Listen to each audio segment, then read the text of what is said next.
las vinculaciones, con las relaciones con otras personas, y habla del suicidio como un síntoma y representa un estado emocional y cognitivo de sufrimiento inaguantable. Y él acuña el término psicalgia.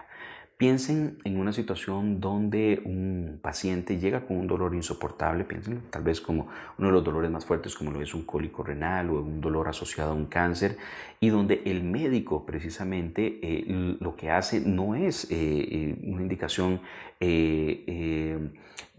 digamos, ayudarlo a morir, sino precisamente lo que se requiere es disminuir el dolor que hace insoportable la vida. Ahora, llevemos esto al nivel de la parte del dolor psicológico, que lo que haríamos también como médicos, como especialistas, como profesionales, es de una u otra forma cooperar con la comunicación de esa persona de ese dolor, por leerlo en palabras si es posible y poder empezar a hacer una disminución de ese dolor psicológico insoportable.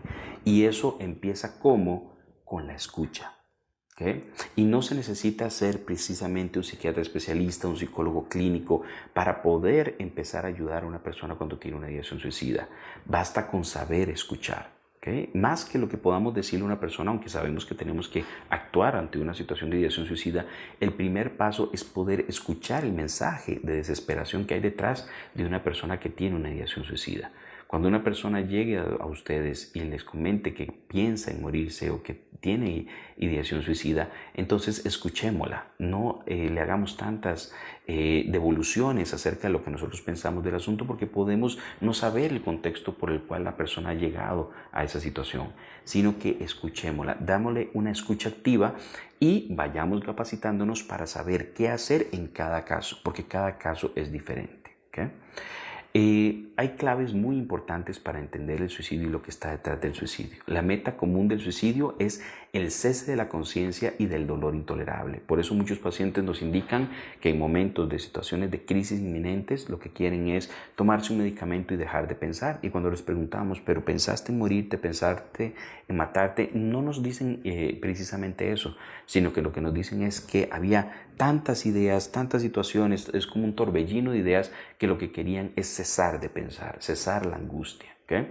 Entonces es ahí donde si hay una situación de crisis, la regla esencial para esto es que si se reduce el nivel de sufrimiento, aunque sea mínimamente, normalmente el sujeto elige vivir. Y eso precisamente puede implicar la escucha activa, o sea que el sujeto se siente escuchado. Pero si el sujeto habla de lo que siente y lo que encuentra es una pared que verdaderamente no sabe oír, entonces, al igual como tal vez lo ha tenido en su familia o en la institución que trabaja, nosotros como profesionales o como personas que debemos y queremos ayudar a esta persona, lo primero que tenemos que abrir es los oídos y nuestra capacidad de captar lo que el paciente nos quiere decir con esa angustia.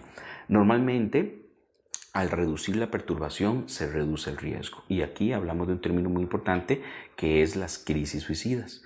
Una persona, cualquier persona puede entrar en una situación de crisis suicida. Y si esta crisis suicida se contiene, verdaderamente esta persona puede salir adelante y nos puede decir que en unas horas, en una semana, en un día puede indicarnos que ya no tiene esa intención de hacerse daño, pero en aquel momento con específicamente algún detonante, la sensación fue de no poder más y de querer matarse. Entonces tenemos que tener en cuenta esto. Si una persona tiene una ideación suicida, nuestro deber es escuchar a esa persona y buscarle ayuda a tiempo en un lugar donde profesionalmente se le pueda apoyar para disminuir esa situación de crisis y donde hay un deseo de muerte inminente. ¿Okay? Los 5 grupos de mayor riesgo suicida, esto es dado por el doctor Pérez Barrero, un especialista en suicidología de Cuba que nos ha enseñado muchísimo a todos nosotros y que hablaba de estos 5 grupos de riesgo. Primeramente las personas que viven una depresión, que han pasado por una depresión recurrente, que tienen los síntomas depresivos de tristeza constante, fatiga, insomnio, sensación de que ya no hay placer en hacer las cosas que antes hacía, la anedonia, que es esa ausencia verdaderamente del sentir deseo o del sentir placer al hacer las cosas que antes nos gustaba. Todos estos aspectos nos hablan de una depresión. Es muy importante aprender a detectarla y aprender a tratarla a tiempo. Entonces la depresión es un primer grupo de riesgo muy importante. Las personas que han hecho intentos de autoeliminación tienen mucha mayor posibilidad de en algún momento de su vida hacer otro intento de autoeliminación y lastimosamente llegar al suicidio consumado. También las personas que tienen ideas suicidas o han dicho que quieren suicidarse o que amenazan con suicidarse, también es una población de riesgo. Esto nos quita el mito de que la persona que lo dice no lo va a hacer, más bien es al contrario, que dicha que la persona lo pudo verbalizar, poner en palabras para así poder ayudarle. El cuarto grupo, los sobrevivientes de suicidio, que es lo que hablamos de que son las personas que han vivido o viven un duelo por el suicidio de una persona cercana, de una persona querida.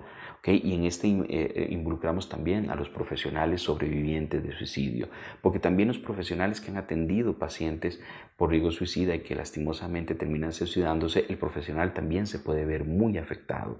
¿Okay? Y cada vez más estamos viendo suicidios, por ejemplo, en médicos, en profesionales de salud, agotados también por toda la situación que estamos viendo a nivel del COVID-19. Entonces es muy importante pedir ayuda a tiempo y tener en cuenta que nosotros como profesionales en salud mental también podemos enfermarnos y necesitamos constantemente para poder hacer bien nuestro trabajo llevar esa parte de salud mental. Y si esto involucra tratamiento, psicoterapia, es muy importante hacerla a tiempo.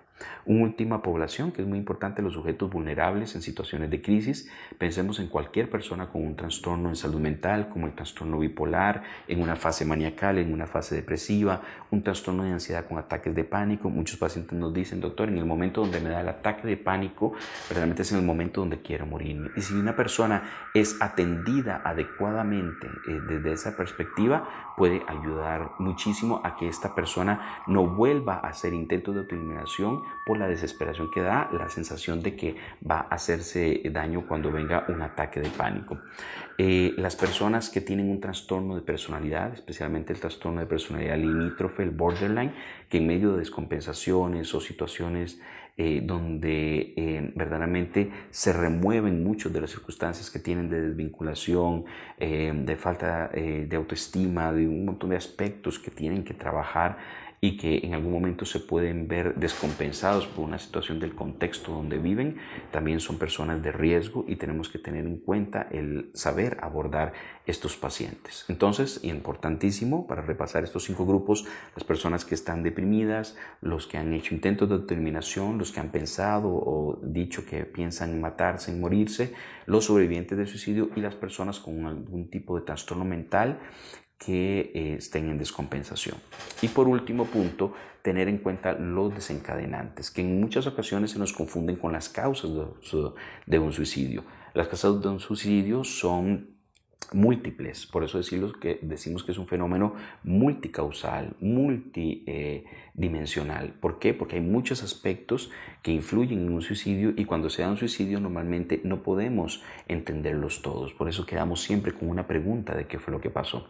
Pero los desencadenantes más frecuentes tienen que ver con una situación vital estresante, con rupturas de pareja, por ejemplo, que son muy frecuentes antes de una situación de suicidio, también aspectos de bullying y de acoso escolar, vivencia de hechos traumáticos como violencia y abuso sexual. Lastimosamente es muy frecuente que muchos aspectos queden dañados en las personas que han vivido violencia y abuso sexual al punto de que la situación de ideación suicida es permanente a lo largo de su vida a menos de que se trabaje profundamente todos estos aspectos. Adicciones y alcoholismo son el acompañante constante de circunstancias de suicidio, pérdida de empleo que en estos momentos se convierte en una realidad muy fuerte y muy frecuente con respecto a lo que se está viviendo en el 2020, un debacle económico, ¿verdad? Hemos tenido las noticias muy tristes de personas que hacen intentos de eliminación o se suicidan después de encontrar que esa estabilidad económica que tenían anteriormente se viene al suelo por los aspectos ¿verdad? Relacionados con este contexto que tenemos tan difícil del 2020 y esta crisis mundial que ha producido crisis personales, ¿verdad? En muchísimas personas o en todos nosotros de una u otra forma. Y por último, la enfermedad crónica, pero especialmente la enfermedad dolorosa. Ciertos tipos de cánceres que se relacionan con dolor específico también, ¿verdad? Hacen que sea insoportable para la persona seguir viviendo. ¿ok? Entonces, en muchas ocasiones, obviamente, se convierte en un aspecto muy importante lo que es la ayuda paliativa y la disminución del dolor, porque precisamente cuando el dolor se regula, la persona, pues ya, aunque tenga un cáncer o una enfermedad terminal, precisamente es muchísimo más tolerable y manejable una circunstancia esa sin el dolor que se relaciona a estos tipos de padecimientos, ¿ok? Muy bien, quisiera terminar con esta frase creo que es muy importante y que nos une a todos los médicos, los compañeros profesionales de salud, enfermeros, trabajadores sociales, psicólogos y el resto del personal, que es la lucha para prevenir empieza rompiendo el silencio. Y precisamente para volver al punto principal del tema, consideramos que el suicidio se puede prevenir. Hay muchísimo que hacer para ustedes, para mí, en lo que es la prevención del suicidio, pero creemos que el primer paso es romper el silencio acerca de una temática tan importante y que podamos, ustedes y yo, hablarlo libremente de forma responsable para desarrollar una cultura donde la prevención del suicidio sea una realidad, donde el paciente no viva estas circunstancias que lo llevan en algún momento a vivir tal desesperación como para matarse, que eso es la prevención primaria, lo que queremos hacer de que las personas no se enfermen. Si la persona está enferma, que pueda ser atendida a tiempo, abordada a tiempo, detectada a tiempo por los profesionales de salud, por sus propios familiares, por las instituciones, por los colegios. Y una vez que la persona verdaderamente, si en algún momento se ha hecho un intento suicida, que sea internado o en alguna clínica especializada, en un hospital, y que el abordaje de esa persona sea la adecuada dentro del hospital o esa clínica, y donde se egrese a una persona con un plan de acción que verdaderamente permita que esa persona tenga un seguimiento y no haga más intentos de autoeliminación, que es lo que hablamos de la posvención.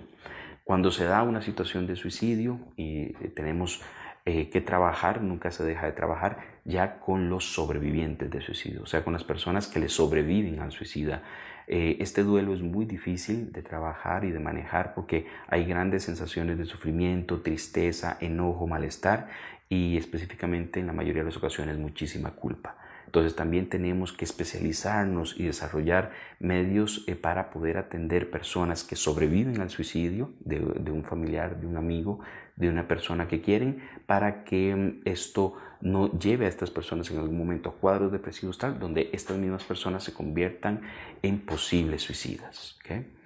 Bueno, ya para terminar, darles muchísimas gracias por su atención, motivarlos a seguirnos en el Facebook de la asociación ACEPS Costa Rica y pues motivarlos mucho a conmemorar este 10 de septiembre, el Día Mundial de la Prevención. Entre más nos unamos, entre más sepamos, entre más nos concienticemos, precisamente vamos a crear una red mundial que prevenga el suicidio y que nos haga darles mucha mejor calidad de vida a las personas para que el suicidio no siga siendo una realidad que nos afecte tanto a nivel mundial. Muchísimas gracias por su atención.